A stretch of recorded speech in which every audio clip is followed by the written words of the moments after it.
প্রিয় মুস্তাফা মারহাবা শত মারহাবা সকল নবীদের আকা মারহাবা শত মারহাবা আলহামদুলিল্লাহি রাব্বিল আলামিন ওয়াসসালাতু ওয়াসসালামু আলা সাইয়্যিদিল মুরসালিন আম্মা বা'দ ফাউযু বিল্লাহি মিনাশ শাইতানির রাজীম বিসমিল্লাহির রহমানির রহিম আসসালাতু ওয়াসসালামু আলাইকা ইয়া রাসূলুল্লাহ ওয়া আলা আলিকা ওয়া আসহাবিকা ইয়া হাবিবাল্লাহ আসসালাতু ওয়াসসালামু আলাইকা ইয়া নবিয়াল্লাহ ওয়া আলা আলিকা ওয়া আসহাবিকা ইয়া নূরাল্লাহ। প্রিয় ইসলামী ভাইরা, মাদানী চ্যানেলের দর্শক শ্রোতা, আপনাদেরকে আরও একবার স্বাগত জানাচ্ছি আমাদের অনুষ্ঠান প্রিয় নবী সাল্লাল্লাহু তাআলা আলাইহি ওয়াসাল্লামের সৌন্দর্য। ইনশাআল্লাহ তাআলা আল্লাহর পেয়ারা মাহবুব সাল্লাল্লাহু তাআলা আলাইহি ওয়াসাল্লামের মোবারক সৌন্দর্য এবং বরকতমণ্ডিত বিভিন্ন দিক বিষয় নিয়ে আমরা আলোচনা মাদানী ফুল শ্রবণ করে থাকি এবং সাথে সাথে আমরা নাথের আসর, আমরা নাত মুস্তাফা এবং কালাম আমরা শ্রবণ করে থাকি মাদানী ফুলের সাথে সাথে। আলহামদুলিল্লাহ আজ্জা ওয়া জাল আজকেও আমাদের সাথে নাতখা ইসলামী ভাই আমাদের সাথে রয়েছেন আলহামদুলিল্লাহ। তো আলহামদুলিল্লাহ ইনি আমাদেরকে নাতে মুস্তাফা কালাম শ্রবণ করাবেন। ইনশাআল্লাহ আমরা মাদানী ফুলও শুনবো, আপনারা আমাদের সাথেই থাকবেন।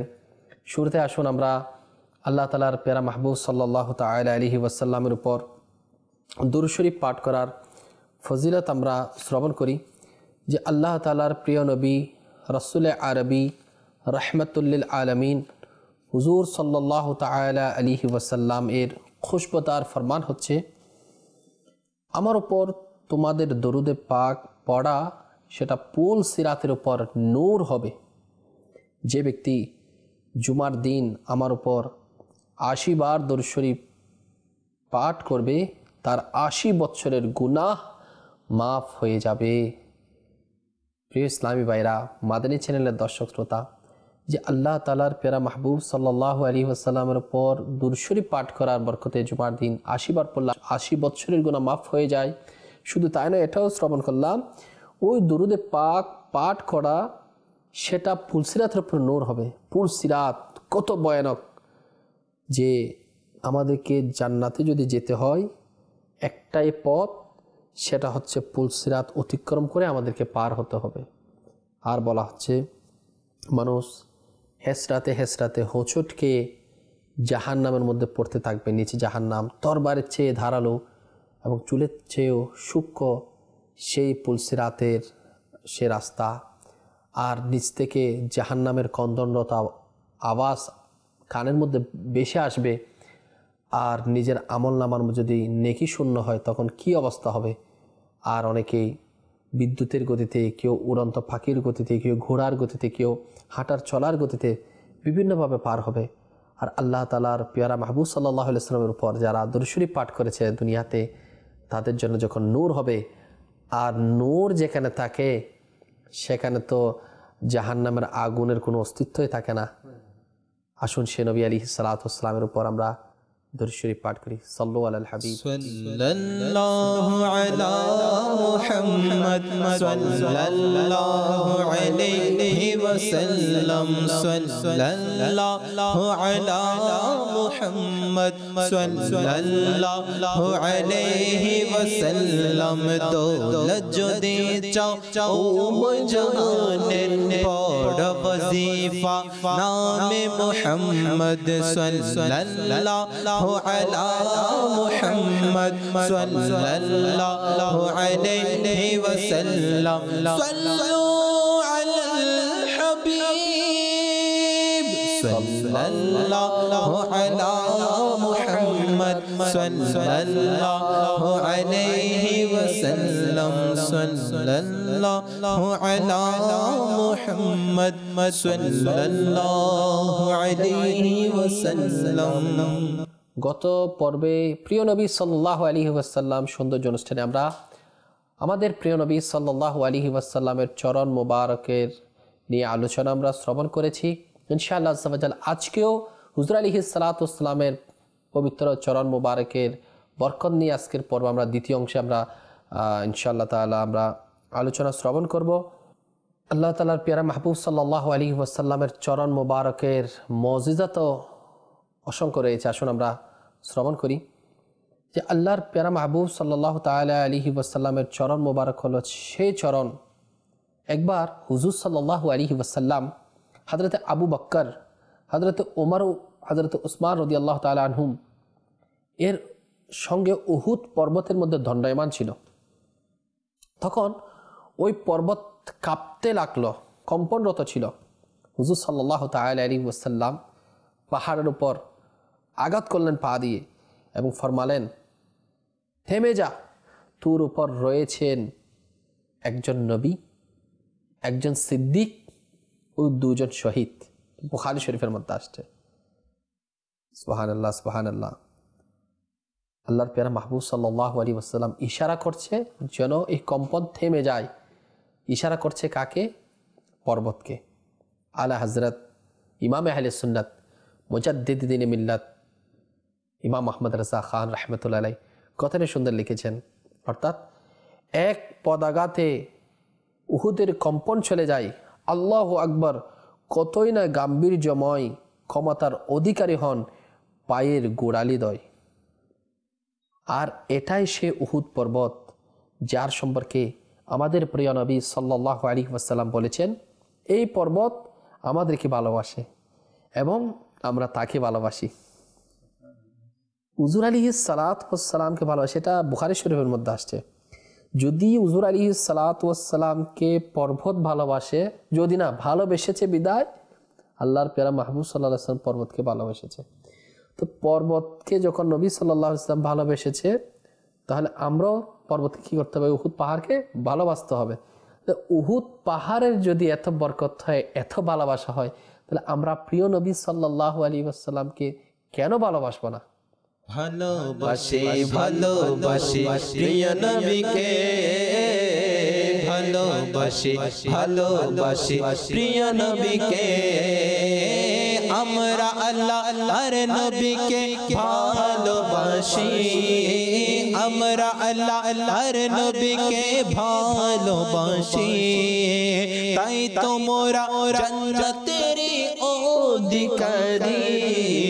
ভালোবাসি ভালোবাসি প্রিয় নবীকে, ভালোবাসি ভালোবাসি প্রিয় নবীকে, নবীকে ভালোবাসা ঈমানের দাবি, নবীকে ভালোবাসা ঈমানের দাবি, তাই তো দাওয়াতে ইসলামী করে নবীর গোলামি, তাই তো সকল সুন্নি করে নবীর গোলামি।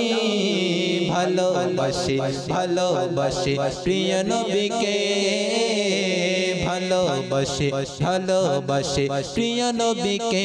আমরা নবীকে ভালোবাসবো, নবী সাল্লাল্লাহু আলাইহি ওয়াসাল্লামের পছন্দনীয় সমস্ত বস্তুকে আমরা ভালোবাসবো ইনশাআল্লাহ তাআলা।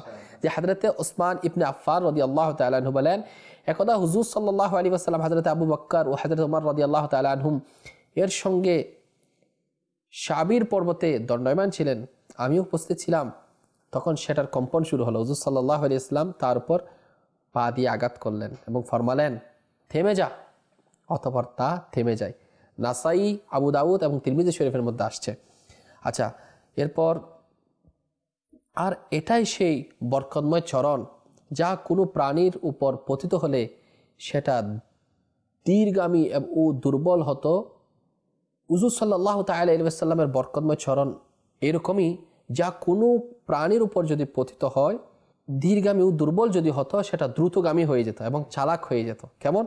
একবার হযরত আবু হুরায়রা রাদিয়াল্লাহু তাআলা আনহু বলেন যে এক ব্যক্তি হুজুর সাল্লাল্লাহু আলাইহি ওয়াসাল্লামের সামনে উপস্থিত হয়ে আরজ করলো, ইয়া রাসূলুল্লাহ সাল্লাল্লাহু তাআলা আলাইহি ওয়াসাল্লাম, আমার এই উষ্টটি অত্যন্ত অলস ও দীর্ঘগামী। তখন তিনি অর্থাৎ হুজুর আলাইহিস সালাতু ওয়াস সালাম পা মুবারক দ্বারা ঠোকা দিলেন।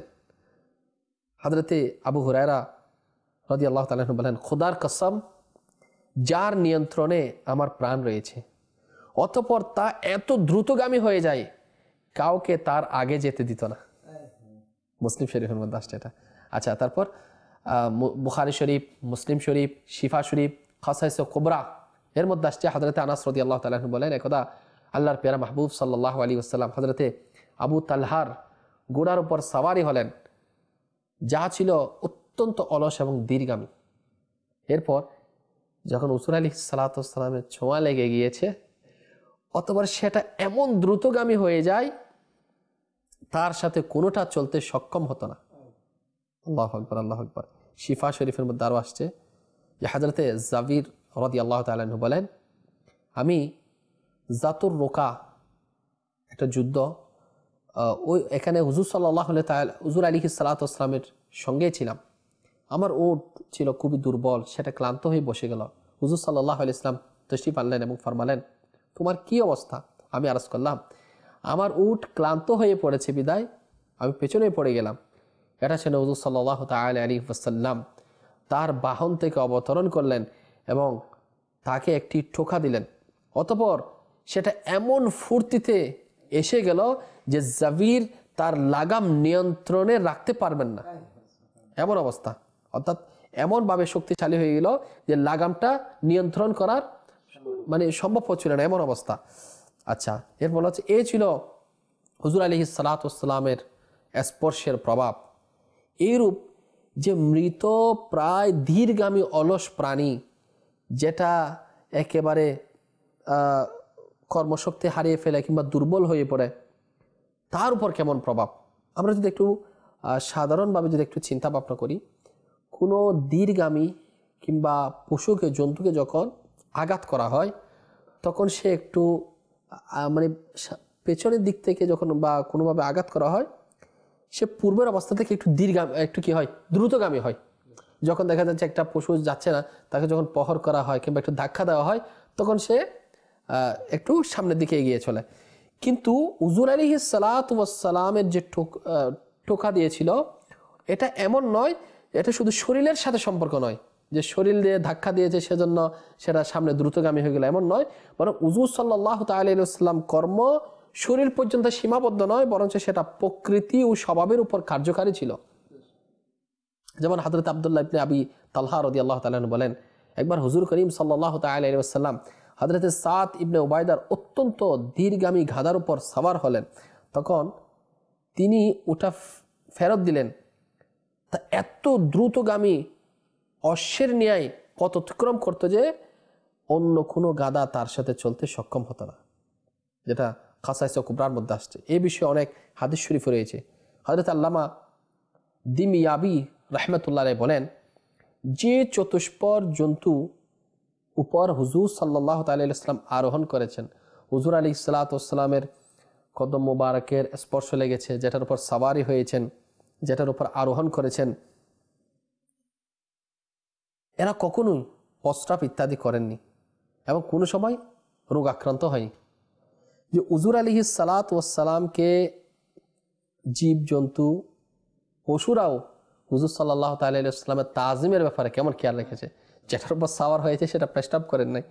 আচ্ছা, শায়ের তার শায়েরের মধ্যে বলেন, তোমার হাতের ইশারাতে আরে চাঁদ হয় দ্বিখণ্ডিত, তোমার হাতের ইশারাতে চাঁদ হয় দ্বিখণ্ডিত, তোমার শরণে বৃক্ষ তোর লতা বনত, তোমার শানে বৃক্ষ তোর লতা বনত, তোমার হাতে পানির ফোয়ারা, তোমার মঙ্গল হাতে পানির ফোয়ারা, তোমার তরে সৃজন আসমান জমিন তারা, তুমি প্রিয় খোদার হাবিব, তুমি সৃষ্টির সেরা, তুমি প্রিয় খোদার হাবিব, তুমি সৃষ্টির সেরা, তোমার তরে সৃজন আসমান জমিন গ্রহ সুবহানাল্লাহ সুবহানাল্লাহ। আল্লাহ তাআলার প্যারা মাহবুব আলাইহিস সালাতু ওয়াস সালামের মোবারক চরণ তো ওই চরণ যেটার সাথে হুজুর আলাইহিস সালাতু ওয়াস সালামের চরণ লেগেছে সেটা বরকতমণ্ডিত, শক্তিশালী, দ্রুতগামী হয়েছে। আসুন আরও শ্রবণ করি যে হযরতে ইবনে আব্বাস রাদিয়াল্লাহু তাআলা আনহু বলেন, যেটা বাইহাকি, শিফা শরীক, দালাইলুন নবুওয়াহ কিতাবের মধ্যে আসছে যে একবার শের খোদা হযরত আলী মুর্তজা কাল্লামাল্লাহু তাআলা ওয়াজহুল করিম রোগাক্রান্ত হয়ে যান। তখন হুজুর সাল্লাল্লাহু আলাইহি ওয়াসাল্লাম এই বলে, হে আল্লাহ, তাকে আরোগ্য করে দিন এবং সুস্থতা দান করুন। হুজুর আলাইহিস সালাতু ওয়াস সালামের মোবারক পা মোবারক দ্বারা তাকে ঠোকা দিলেন, তখনই তিনি সুস্থ হয়ে যান। অতঃপর ওই রোগে আর কখনোই আলী রাদিয়াল্লাহু তাআলা আনহুর হয়নি।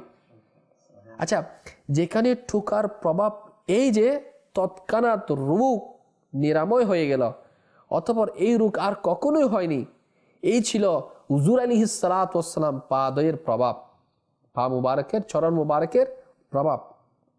হযরতে আব্দুল্লাহ ইবনে ওমর রাদিয়াল্লাহু তাআলা আনহু বলেন, একদা হুজুর সাল্লাল্লাহু আলাইহি ওয়াসাল্লাম মিম্বরের উপর তশরিফ রেখে একটি আয়াত পাঠ করলেন। তখন মিম্বর থেকে আওয়াজ আসলো, এইরূপী, অর্থাৎ এটা সঠিক, তিনবার আগে পরে নড়াচড়া করছে, যেন জালালি মহামান্বিত শান সহ্য করতে না পেরে কম্পন করতে থাকে। সুবহানাল্লাহ, কতই সুন্দর লিখেছেন যে হুজুর আলাইহিস সালাতু ওয়াস সালামের মোবারক জবানের প্রতি, যে তার কথার মাধুর্যের প্রতি লাখো দরুদ, তার বাসন বিতির প্রতি লাখো সালাম। হুজুর আলাইহিস সালাতু ওয়াস সালামের চরণ তো সে চরণ, আল্লাহ তাআলার সান্নিধ্য যখন আল্লাহ তাআলা হুজুর আলাইহিস সালাতু ওয়াস সালামকে ধন্য করেন, পুরো আল্লাহ তাআলার প্যারা মাহবুব আলাইহিস সালাতু ওয়াস সালাম যখন আল্লাহ তাআলার দিদার লাভ করেন মেহরাজের রজনীতে, পুরো কুল কায়নাত সৃষ্টি জগৎ পুরাটাই আকা নবী রাহমাতুল্লিল আলামিন সাল্লাল্লাহু আলাইহি ওয়াসাল্লামের চরণ মুবারকের নিচেই রয়েছে। ওই হাশরের ময়দান তো এই জন্য সৃষ্টি করা হয়েছে, এই জন্য হাশরের ময়দানে সবাইকে দণ্ডায়মান করা হবে, যেন আল্লাহ তাআলার প্যারা মাহবুব সাল্লাল্লাহু আলাইহি ওয়াসাল্লামের শান ও মর্যাদা কি রয়েছে সেটা যাতে আমরা উপলব্ধি করতে পারি। না হলে কবরের মধ্যে প্রশ্নের জবাব তো হয়ে গিয়েছে। মানুষ কে ঈমান সহকারে মৃত্যুবরণ করছে, এখন দেখবেন ডিজিটাল সময়ে সব কিছু কাউন্টের মধ্যে চলে আসে, হিসাব গণনা করতে হয় না, অটোমেটিকলি হয়ে যায় প্রযুক্তিকে ইউজ করে। আর কে মত ইমানের উপর হয়েছে, কে কার মত ইমানের উপর হয়নি, আল্লাহ সুবহানাহু ওয়া তাআলা সব কিছুই জানেন। এখানে প্রযুক্তি ফেল, আর যে কবরের মধ্যে রাখা হবে সেখানে সওয়াল জবাব হয়ে যাচ্ছে, কে পাস কে ফেল। তাহলে একবার দুইবার এত কিছু হওয়ার পরে আবার সবাইকে দণ্ডায়মান করার কি উদ্দেশ্য? তাহলে আল্লাহ তাআলা উদ্দেশ্যবিহীন কোনো কাজ করেন না। আল্লাহ সুবহানাহু ওয়া তাআলা ওই কিয়ামতের ময়দানে এজন্য সবাইকে একত্রিত করবে। প্যারা নবী আলাইহিস সালাতু ওয়াস সালামের কেমন শান ও মর্যাদা রয়েছে, আমার নবী সাল্লাল্লাহু আলাইহি ওয়াসাল্লামের সুপারিশ ছাড়া যে কেউ জান্নাতে যেতে পারে না, সে মহত্বকে দেখানোর জন্য আল্লাহ সুবহানাহু ওয়া তাআলা কাল ওই কিয়ামতের ময়দানে আমাদেরকে সবাইকে উঠাবেন। যে সুপারিশকারী কে? আমাদের প্রিয় নবী রাসূল আরবি সাল্লাল্লাহু আলাইহি ওয়াসাল্লাম। যা বলছিলাম, মেহরাজের রজনীতে আল্লাহর প্যারা মাহবুব সাল্লাল্লাহু আলাইহি ওয়াসাল্লাম আল্লাহ তাআলা দিদার লাভ করেছেন, এবং যে আরশ রয়েছে, আরশ সবার উপর আরশ, ওই আরশ হুজুর সাল্লাল্লাহু আলাইহি ওয়াসাল্লামের মোবারক চরণের নিচে ছিল। আহ বাহ বাহ, মুহাম্মদ সাল্লাল্লাহু আলাইহি ওয়াসাল্লামের সম্মান ও উচ্চ মর্যাদা যে তার পদতলে রয়েছে আল্লাহ তাআলার আরশ। আর উক্ত মুবারক পা মুবারকে বরকতে কি হলো? মক্কায়ে মুকাররমা হলো, যেটাকে অপবিত্র করার জন্য কতই না কাহিনী হয়েছিল, আর সেটা পবিত্রতা লাভ করেছিল হুজুর আলাইহিস সালাতু ওয়াস সালামের মোবারক চরণ মোবারকের ওসিলায়, এবং এতই সম্মানিত হয়েছে যে আকা আলাইহিস সালাতু ওয়াস সালাম চরণ দেওয়ার পূর্বে সেই মদিনা সে ছিল না, আর এখন মদিনার নাম শুনলে আশিকানে রসুলগণের অশ্রু বয়ে পড়ে এবং আল্লাহর পেয়ারা মাহবুব আলাইহিস সালাতু ওয়াস সালামের মুহাব্বতের বহিঃপ্রকাশ ঘটে। বারবার মদিনা মদিনা ডাকতে ডাকতে মদিনায় যাওয়ার জন্য অস্থির হয়ে যায়, মন বেকুল হয়ে যায়, কারণ ওই মদিনায়ে পাক তৈয়বার সাথে সংস্পর্শ রয়েছে আল্লাহর পেয়ারা মাহবুব আলাইহিস সালাতু ওয়াস সালামের কদম মোবারক। আল্লাহু আকবার। হুজুর আলাইহিস সালাতু ওয়াস সালামের কদম মোবারক লেগে মদিনায়ে মুনাওয়ারা হয়ে গেল। মদিনায়ে মুনাওয়ারার শান, মদিনায়ে পাকের এত তস্কারা, এত মদিনায়ে মুনাওয়ারার এত ফজিলত মণ্ডিত, সেটা হুজুর আলাইহিস সালাতু ওয়াস সালামের পা মোবারক। হুজুর আলাইহিস সালাতু ওয়াস সালামের পা মোবারকের মুজিজা তো মদিনায়ে মুনাওয়ারা। হযরতে জারে রাদিয়াল্লাহু তাআলা আনহু বলেন, আমার একটা প্রতিনিধি দল হিসেবে মদিনায়ে মুনাওয়ারায় এলাম, তখন আমরা হুজুর সাল্লাল্লাহু আলাইহি ওয়াসাল্লামের হাত এবং পা চুম্বন করলাম, যেটা মিশকাত শরীফের মধ্যে আসছে। তারপর হযরতে ওয়াজে ইবনে আমের রাদিয়াল্লাহু তাআলা আনহু বলেন, একথা আমরা হুজুর সাল্লাল্লাহু আলাইহি ওয়াসাল্লামের খেদমতে উপস্থিত হলাম, তখন আমরা হুজুর সাল্লাল্লাহু আলাইহি ওয়াসাল্লামের হাত এবং পা দুই চুম্বন করলাম। বুখারী শরীফ।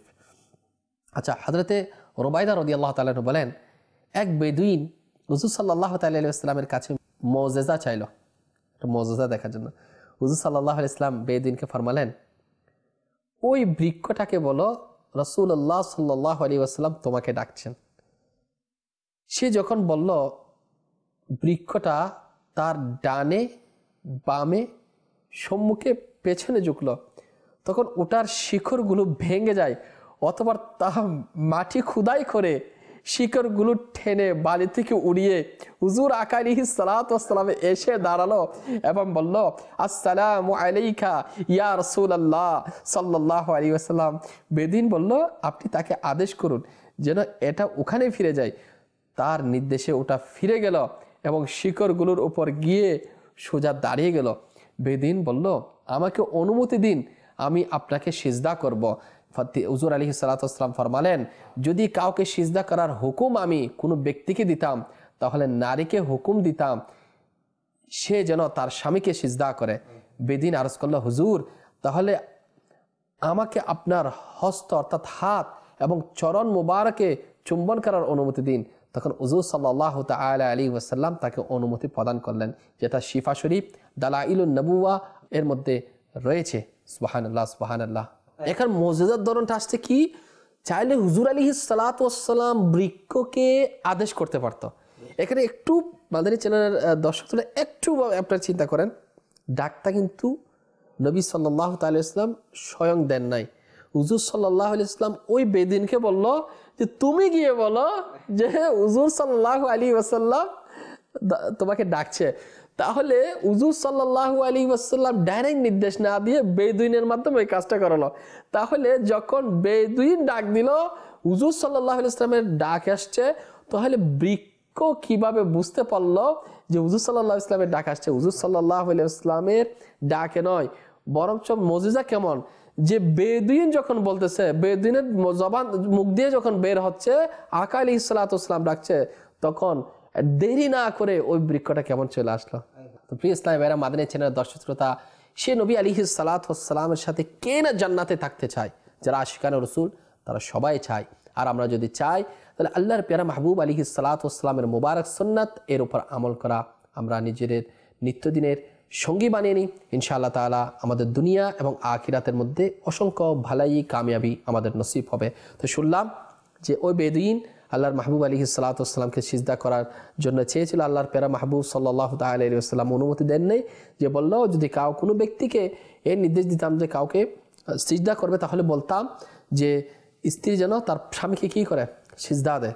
তাহলে অনুমতি নেই। কিন্তু যখন আল্লাহর প্যারা মাহবুব সাল্লাল্লাহু আলাইহি ওয়াসাল্লামের হাত মুবারক এবং চরণ মুবারকের চুম্বন করার জন্য অনুমতি দিল, তখন আল্লাহর প্যারা মাহবুব সাল্লাল্লাহু তাআলা আলাইহি ওয়াসাল্লামের নির্দেশ পালন করেছে। তাই এখানে বুঝতে হবে, যদি চুম্বন করতে যায় কিংবা পায়ের মধ্যে চুম্বন করতে হয়, তাহলে যুক্ত হবে। এই যুকাটা কিন্তু শিরিক নয়, বিদআত নয়। কারণ বুখারী ফিল আদাবিল মুফরাদ এর মধ্যে আসছে যে হযরতে শুআইব রাদিয়াল্লাহু তাআলা আনহু বলেন, আমি হযরতে আলী রাদিয়াল্লাহু তাআলা আনহুকে দেখলাম যে তিনি হযরতে আব্বাসের হাত ও পায়ে চুম্বন দিয়েছেন। হযরতে ইবনে জাদআন রাদিয়াল্লাহু তাআলা আনহু বলেন, হযরতে সাবিত হযরতে আনাস রাদিয়াল্লাহু তাআলা আনহুকে বলছেন আপনি প্রিয় নবী সাল্লাল্লাহু আলাইহি ওয়াসাল্লামকে আপনার হাত দ্বারা স্পর্শ করেছেন? তিনি ফরমালেন হ্যাঁ। তখন তিনি তার হস্তে চুম্বন করলেন। বুখারী শরীফের মধ্যে আসছে। প্রমাণিত হলো ভক্তি এবং সম্মান প্রদর্শনে বুজুর্গানে দিনের হাতে পায়ে চুম্বন দেওয়া জায়েজ এবং সেটা সুন্নত সম্মত। হ্যাঁ, অনেকে এটাকে নিয়ে ঠাট্টা বিদ্রুপ করে বিভিন্ন ধরনের কথাবার্তা বলে। আল্লাহ তাআলা তাদেরকে বুঝার তৌফিক নসিব করুন। দেখেন, কদম বুচি করা, আদব করে সম্মান করে হাতের মধ্যে চুম্বন করা, আপনার পায়ের মধ্যে চুম্বন করা, সেটা যদি বৈধ না হতো, যদি সেটা মানসম্মত না হতো, যদি সেটা আপত্তিকর বিষয় হতো, তাহলে কখনোই আল্লাহর পেয়ারা মাহবুব সাল্লাল্লাহু তাআলা আলাইহি ওয়াসাল্লাম এই বিষয়ে অনুমতি প্রদান করতেন না। সিজদার ব্যাপারে আল্লাহর পেয়ারা মাহবুব সাল্লাল্লাহু আলাইহি ওয়াসাল্লাম মানা করেছেন, কিন্তু চুম্বন করার ক্ষেত্রে নিষেধ করেন নাই। আর সাহাবায়ে কেরামরা আলাইহিম রিদওয়ানগণ ওই কাজটা করেছেন যে কাজটা আল্লাহর পেয়ারা মাহবুব সাল্লাল্লাহু আলাইহি ওয়াসাল্লাম পছন্দ করতেন। কারণ সাহাবায়ে কেরামের চাইতে বেশি বুঝবে এমন কেউ দুনিয়াতে আর জন্ম নিবে না এবং কিয়ামত পর্যন্ত কেউ আসবেও না। কারণ সবচাইতে বেশি ভালোবেসেছে নবীকে, সেটা হচ্ছে নবী সাল্লাল্লাহু আলাইহি ওয়াসাল্লামের প্রাণপ্রিয় সাহাবাগণ, যারা নিজেদের জীবন বাজি রেখে আল্লাহর পেয়ারা মাহবুব সাল্লাল্লাহু আলাইহি ওয়াসাল্লামকে ভালোবাসতেন। জীবনের সব কিছু বিলীন করেও নবী সাল্লাল্লাহু আলাইহি ওয়াসাল্লামের ভালোবাসাকে সর্বোচ্চ এবং সর্ব লেভেলের মধ্যে তারা স্থান দিয়েছে। আল্লাহ সুবহানাহু ওয়া তাআলা সাহাবায়ে কেরামের ওসিলায় আমাদেরকে সঠিক জ্ঞান, সঠিক বুঝ দান করুন। তো প্রিয় নবী সাল্লাল্লাহু আলাইহি ওয়াসাল্লামের চরণ মোবারকের সৌন্দর্য, আলহামদুলিল্লাহ, আমরা বিভিন্ন বরকতময় ঘটনা আমরা শ্রবণ করলাম। আল্লাহ সুবহানাহু ওয়া তাআলা আল্লাহর পেয়ারা মাহবুব আলাইহিস সালাতু ওয়াস সালামের চরণ মোবারকের ওসিলায় আমাদেরকে বেহিসাব মাগফিরাত নসিব করুন। মাদানী চ্যানেলের দর্শক শ্রোতা, প্রিয় নবী সাল্লাল্লাহু আলাইহি ওয়াসাল্লামের সৌন্দর্য অনুষ্ঠানে পরবর্তী পর্ব আপনাদেরকে দেখার অনুরোধ করে আজকে আমাদের অনুষ্ঠান এখানে শেষ করলাম। আমিন বিজাহিন নবীল আমিন সাল্লাল্লাহু তাআলা আলাইহি ওয়াসাল্লাম। সাল্লু আলাল হাবিব সাল্লাল্লাহু তাআলা আলা মুহাম্মদ সাল্লাল্লাহু আলাইহি ওয়াসাল্লাম। সুন্দর প্রিয় মুস্তাফা মারহাবা শত মারহাবা, সকল নবীদের আকা মারহাবা শত মারহাবা।